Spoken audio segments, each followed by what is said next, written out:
Mesdames et messieurs, merci de votre fidélité à Digital Congo. Bienvenue dans votre journal dont voici les titres.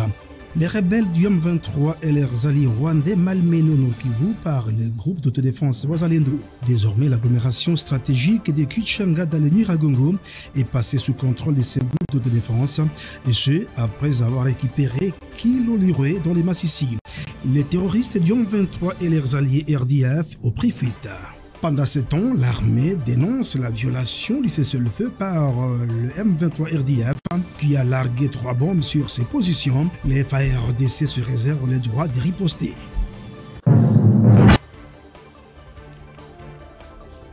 C'est sans surprise que la haute cour militaire a condamné ce vendredi le député national Edouard Mwanga Chuchu à la peine capitale pour participation à un mouvement insurrectionnel M23, la détention illégale d'armes et munitions de guerre.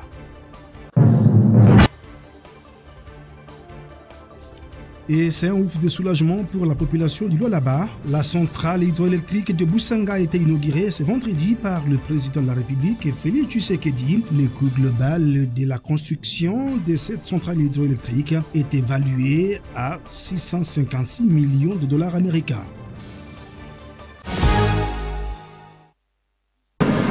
Mesdames et messieurs, encore une fois, bienvenue dans votre journal qui commence par cette information.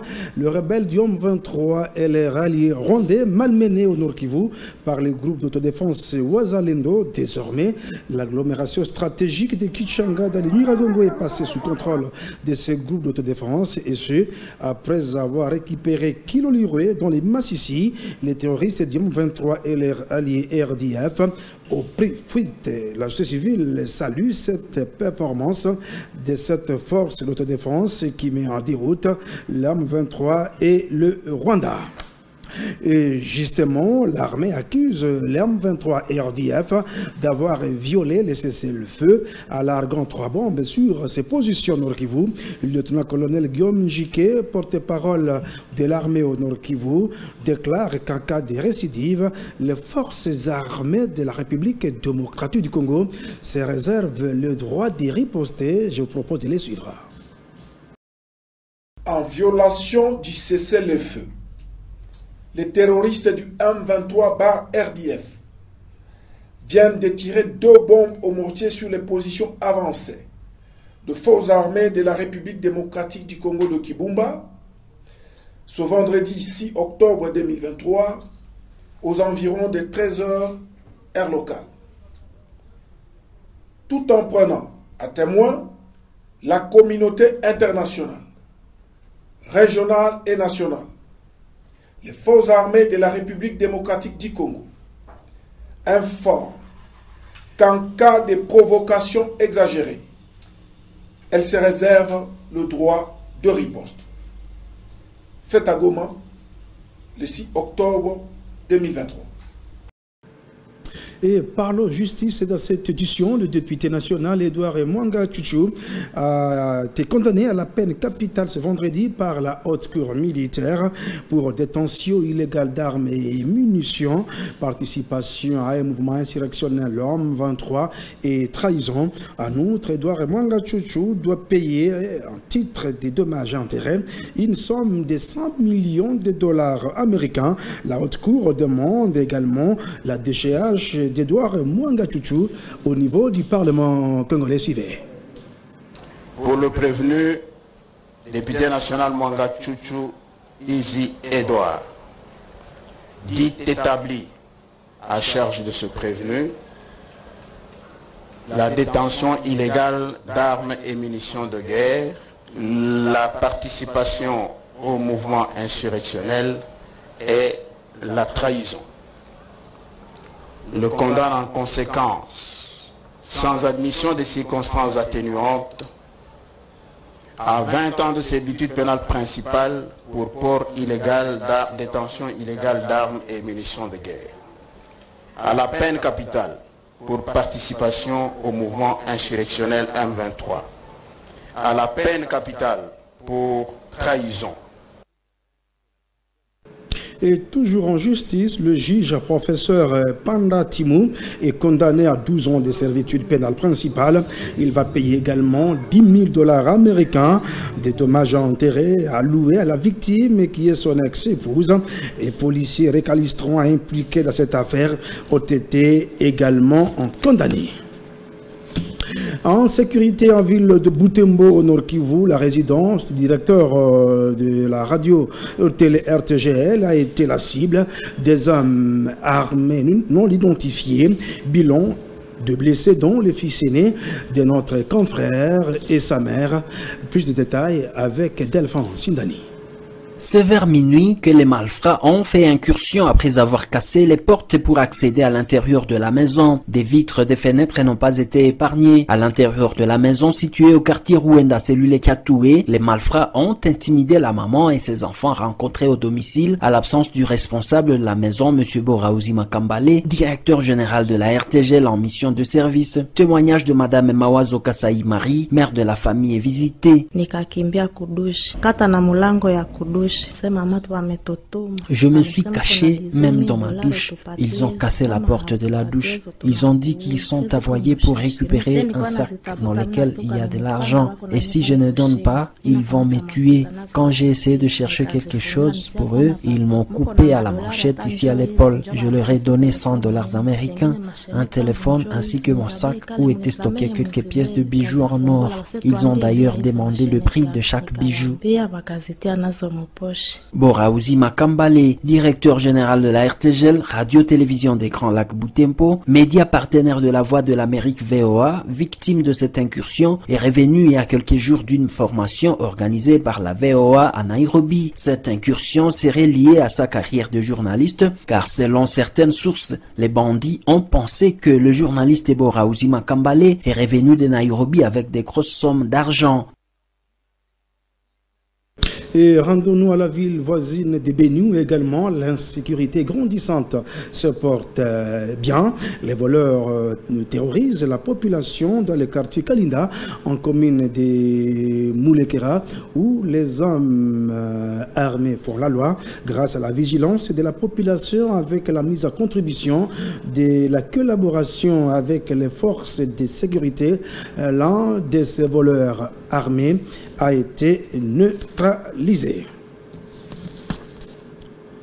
La consolidation des relations entre Kinshasa et Bruxelles a été au centre des tête-à-tête aujourd'hui, vendredi, à Kinshasa, entre le ministre d'État, ministre de l'intégration régionale, Andi Passé Moussa Niamoussi, et la nouvelle diplomate belge accréditée en République démocratique du Congo-Civil.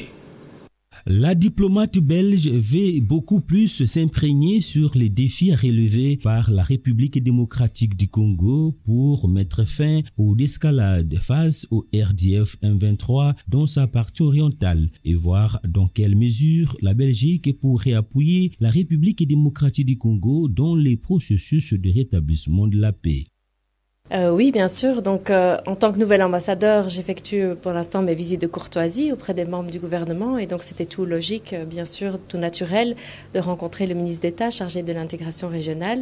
Et ça ne vous étonnera pas de savoir que nous avons discuté, bien sûr, de la situation régionale, mais surtout de la situation sécuritaire aussi à l'est du pays.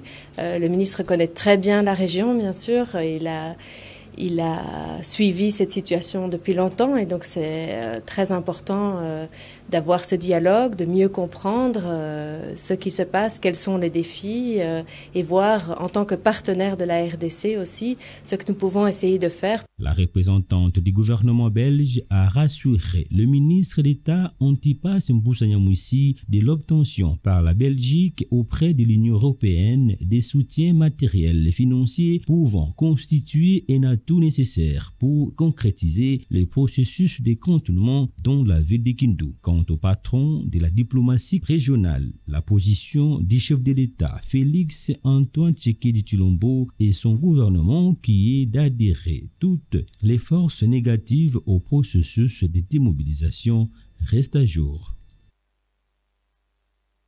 Rendons-nous en province, c'est ouf de soulagement pour la population du Lualaba.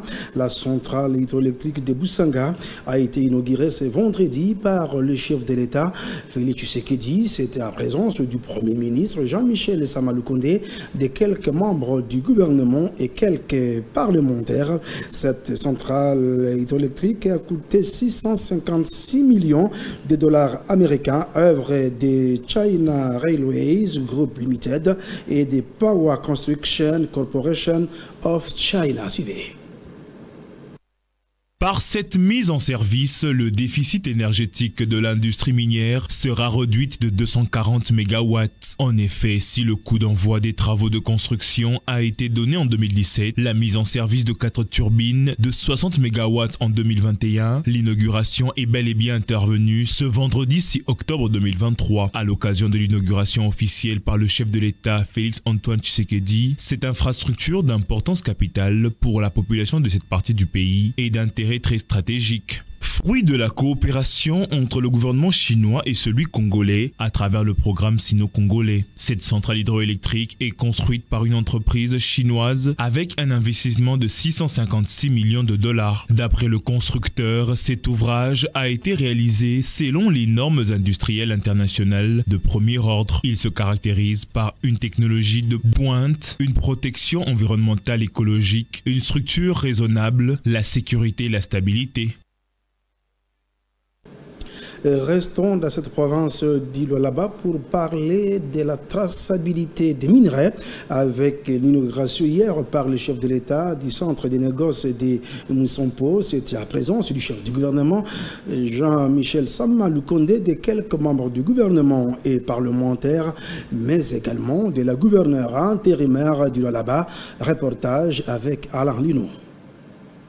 En ce jour dans le Lualaba, le chef de l'État a présidé 3 grands événements. L'inauguration du centre de négoce de Moussompo, la clôture de la 7e édition de l'Expo Béton RDC, ainsi que l'ouverture officielle du salon minier du Lualaba. Dans son mot de bienvenue, la gouverneure de province a relevé les motivations qui ont mené à la mise en œuvre du projet de ce centre d'échange et de commercialisation de produits miniers issus de l'exploitation artisanale dans le strict respect de la loi qui régit ces secteurs. Une manière de répondre à l'appel du chef de l'État qui veut que le peuple du Lualaba jouisse réellement de ses richesses. Les directeurs de mining, engineering, maîtres d'ouvrage a présenté les différents compartiments dont dispose le centre de négoce et qui vont concourir au bon fonctionnement de ce centre d'échange. Placé sous le thème Lualaba Kolwezi, Eldorado du corridor sud RDC SADC, cette édition du Salon de développement de villes et des zones économiques spéciales a débouché sur les recommandations qui ont été lues, séance tenante, par le président du comité d'organisation de Expo Béton RDC, Jean-Bamani Saïdi. Antoinette Samba Kalambay, ministre de Mines, a au cours de son intervention accueilli à bras le corps la mise en service de ce centre de négoce sous les auspices de l'autorité suprême de la RDC. Le président de la République Félix Antoine Tshisekedi a refermé les portes de la 7e édition des Expo Béton RDC et a lancé solennellement le travaux du salon minier du Lualaba. S'en est suivi une visite guidée du site et de stands de différents exposants. Et retour à Kinshasa pour parler de l'exploitation minière responsable en République démocratique du Congo, et c'est pour le développement durable du pays. Ce point a été au centre de la conférence annuelle de Glencore RDC organisée à Kinshasa. Plusieurs officiels ont pris part à cette conférence, dont le ministre des Finances et la diplomate américaine accréditée en République démocratique du Congo. Reportage à Lélinon et Papi Domingo.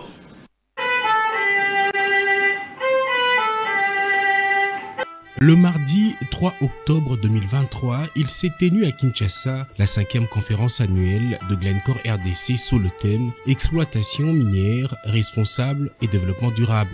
Pour ces assises, Marie-Chantal Kaninda, présidente de Glencore en RDC et présidente du conseil d'administration de Kamoto Copper Company KCC, ainsi que Mark Davis, CEO du Glencore Copper Africa, ont partagé le podium avec une série d'intervenants. Invités de marque, il s'agit de Nicolas Kazadi, ministre des Finances, Lucie Tamlin, ambassadrice des USA en RDC, Nicole Boacha, directeur de cabinet adjoint du président de la République, et de Sean Techner, directeur juridique du groupe Glencore. Que ce soit sous forme de panel ou d'allocution, les intervenants ont présenté d'une part les matières relatives à l'importance de l'éthique et de la bonne gouvernance dans le secteur des mines, ainsi que des conditions requises pour que l'exploitation minière industrielle ou artisanale soit responsable et contribue réellement au développement durable à la RDC. Et d'autre part, ils ont discuté de l'effort supplémentaire demandé aux opérateurs miniers pour une diversification de l'économie nationale.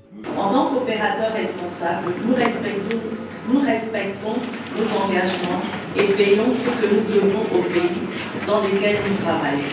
Ainsi, le dernier rapport sur les paiements aux différents gouvernements, publié au mois de juillet dernier, a révélé que nous avons payé 1,137 milliard à titre d'impôts et taxes, redevances et autres obligations au gouvernement congolais en 2022.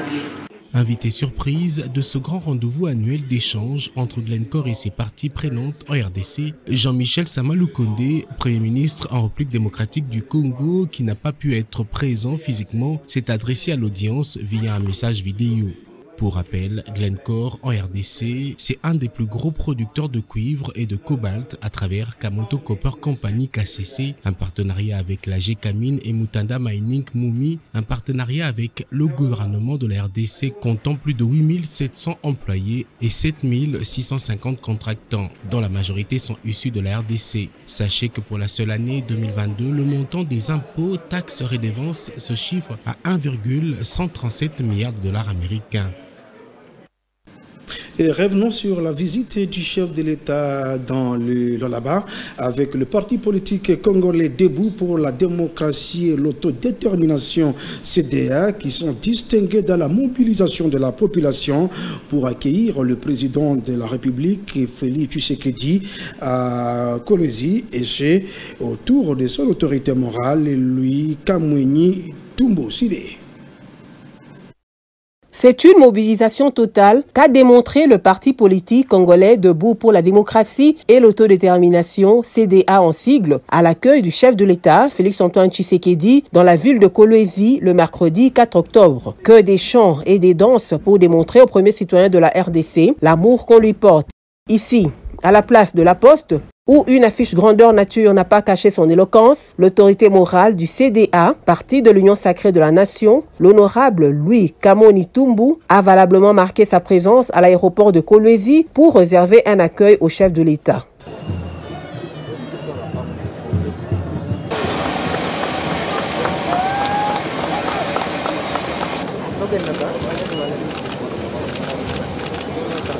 Le fédéral Lualaba CDA, Guilain Kasweka Mwamba, revient sur cette mobilisation. CDA a fait montre au niveau de la poste et même à l'aéroport, avec une population inattendue à l'accueil du président de la République démocratique du Congo. C'est vraiment démontrable et ça prouve à suffisance que le président de la République est aimé dans la province du Lualaba. CDA est bien implanté sur toute la province du Lualaba et nous y allons et nous allons sortir beaucoup de députés. Au crépuscule, cette formation politique a démontré son inlassable soutien au discours qu'a tenu le président de la République, Félix-Antoine Tshisekedi, à la place de la Poste. Merci. Et parlons de la présidentielle de décembre prochain en République démocratique du Congo avec les candidats présidents de la République qui continuent à déposer leur candidature au niveau de la Commission électorale nationale indépendante. Ce vendredi, Noël Tchani, candidat malheureux à l'élection présidentielle de 2018, a déposé son dossier à la Commission électorale nationale indépendante, témoin de l'événement. Josien Doyer. Candidat malheureux au scrutin de 2018, Noël Chiani Mwadamvita renouvelle son ambition de solliciter les suffrages du peuple congolais pour briguer la magistrature suprême en se présentant à nouveau à l'élection du 20 décembre 2023. Il s'est présenté ce vendredi 6 octobre au bureau de réception et traitement des candidatures situé au siège de la CENI pour déposer sa candidature pour l'élection prochaine. Après avoir fait acte de sa candidature, en remplissant les différents formulaires, cet ancien haut fonctionnaire international a été conduit auprès du président de la CENI, Denis Kadima Kazadi, par le rapporteur de la CENI, Patricia Seya Moulela, superviseur des opérations de dépôt des candidatures. Au sortir de cet entretien, il a livré à la presse ses motivations et sa vision de développement en résumant l'entrevue qu'il a eue avec le numéro 1 de la centrale électorale. En 2018, je suis peut-être sorti de là comme étant le candidat le plus heureux de tout le monde. Pourquoi? Parce que après avoir passé littéralement plusieurs années à l'étranger, j'étais revenu, c'était une entrée en la matière. J'ai compris comment le processus fonctionne, il fallait apprendre, il fallait être sur le terrain. Donc personnellement, j'ai appris du processus. Par conséquent, je suis très heureux de ce qu'on avait réalisé à l'époque. Maintenant, les motivations qu'on avait en 2018 restent plus ou moins les mêmes, mais elles ont été renforcées avec notre présence ici pendant les 5 dernières années. Il s'y est de noter qu'à la veille de la fermeture de l'unique bureau de réception et traitement des candidatures pour l'élection présidentielle, la CENI compte jusque-là 14 candidatures. Et pendant ce temps, les fidèles, voulais-je dire, à leur leader, Joseph Kabila Kabange, ancien président de la République démocratique du Congo, les députés nationaux FCC, fidèles des fidèles, se sont réunis à Kinshasa. Ils ont réitéré leur boycott des élections de décembre prochain. Au total, 92 députés nationaux FCC ont respecté le mot d'ordre de Joseph Kabila de ne pas participer aux élections sous les formats actuels. À cette occasion, ils ont renouvelé leur fidélité et loyauté à leur autorité morale. Joseph Kabila Kabange, nous y reviendrons avec force détail dans nos prochaines éditions. Il n'est pas mort, contrairement aux folles rumeurs qui circulent sur les réseaux sociaux.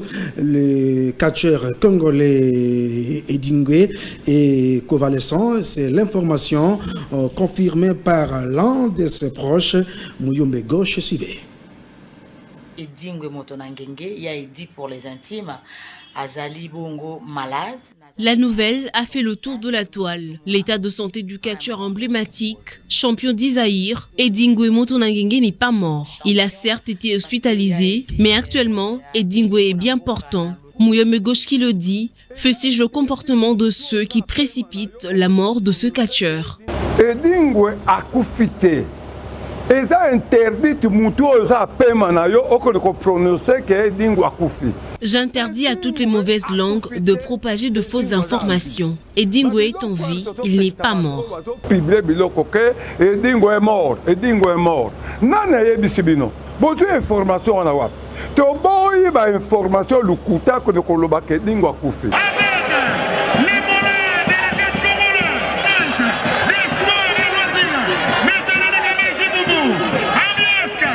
Depuis un certain temps, plusieurs sources semblent indiquer que Edingwe Motonangenge souffrirait d'une maladie cardiaque.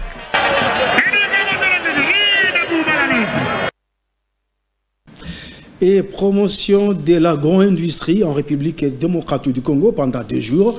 Les experts du gouvernement et les différents partenaires se sont réunis à Kinshasa pour peaufiner des différentes stratégies. C'est sous le temps principal, la revanche du sol sur les sous-sols. Ces assises ont constitué un cadre d'échange et de partage d'expériences pour aboutir à la signature de protocoles d'accord.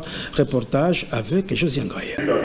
650 millions de dollars pour relancer le secteur agricole en République démocratique du Congo. C'est ce qu'a confirmé la Banque africaine de développement lors du forum sur l'investissement dans l'agrobusiness. Tenu à Kinshasa 2 jours durant, plusieurs représentants des gouvernements, des décideurs publics, des dirigeants du secteur privé et leaders de l'industrie ont participé aux différents panels sur les réformes structurantes pour stimuler l'investissement et dynamiser l'agribusiness, mais aussi sur les lois agricoles. Dans son mot de clôture, le ministre de l'Agriculture, José Mpanda, s'est exprimé lui en ces termes. Au cours de ces 2 journées, nous avons exploré des opportunités considérables qui résident dans le secteur agricole. Mais nous avons également abordé les défis que nous devons relever. Nous avons identifié les réformes nécessaires à mettre en place, des investissements dans les infrastructures, des mécanismes de financement indispensables pour stimuler le secteur. L'avantage que j'ai, c'est que j'ai la promesse du ministre des Finances. Lancé par le Premier ministre Jean-Michel Samalou Kondé, représentant du chef de l'État empêché, ces assises ont permis aux participants à mettre en évidence les défis et les opportunités liées au financement de la chaîne de valeur agricole, tout en explorant les diverses options pour un soutien efficace. Dans cet élan, le gouvernement congolais a pris une série de décisions courageuses en supprimant près d'une trentaine d'actes générateurs d'impôts dans le souci d'améliorer le climat des affaires. Et en marge de ces assises, des protocoles d'accord ont été signés entre la firme marocaine OCP Africa et le ministère de l'Agriculture d'abord, puis la GECAMINE pour la production des grains, développement en outils de production des engrais et autres produits agricoles. Et corrigé avec moi, c'était José Panda, ministre de l'Agriculture, et pas Hervé Diakessi. Et le Congo-Brazzaville est en train de promouvoir le développement local et c'est au niveau des différentes entités à cette occasion. Un forum s'est tenu à Brazzaville pour ainsi promouvoir le développement de ces entités locales. Suivez ce reportage avec Guy Blaise Seydou. Au cours de cet atelier de formation dite rencontre avec les autorités des collectivités locales, initié par le projet d'accélération du développement communautaire pour l'atteinte des ODD, les participants, à savoir les présidents des conseils départementaux et municipaux, les élus locaux ont eu droit à plusieurs communications. Il s'agit entre autres des défis et opportunités du développement local pour l'atteinte des ODD en milieu rural, le contexte de la décentralisation et du développement local en République du Congo. Outre ces communications, les participants ont échangé sur les grands axes d'un projet d'accélération des ODD par le développement communautaire en République. C'est Juste Désir Mondel, ministre délégué en charge de la décentralisation et du développement local, qui a clôturé les travaux de cet atelier. Vous avez été édifié sur les défis et opportunités de développement des communautés rurales, les approches nouvelles et outils de la planification locale et de développement communautaire centré sur l'accélération des ODD. Je me réjouis par ailleurs des expériences en la matière partagées par l'ambassadeur de la République du Sénégal en République du Congo et par l'expert venu de la République démocratique du Congo, avec l'appui du programme des Nations Unies pour le développement dans Il a également invité les collectivités locales à s'approprier les nouveaux instruments de développement communautaire. Et ça n'est fini complètement, mesdames et messieurs. Merci d'avoir été des nôtres. Je vous retrouve demain à la même heure avec le même plaisir de vous informer. Bon début de week-end accompagné de votre chaîne.